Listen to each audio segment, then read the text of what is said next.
చక్కని సీతకి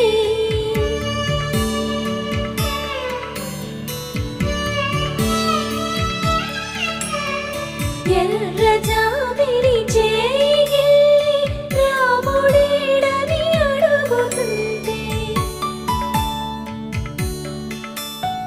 చూడలేదని పెదవి చెప్పే చెప్పలేమని కనులు చెప్పే నల్ల పూసైన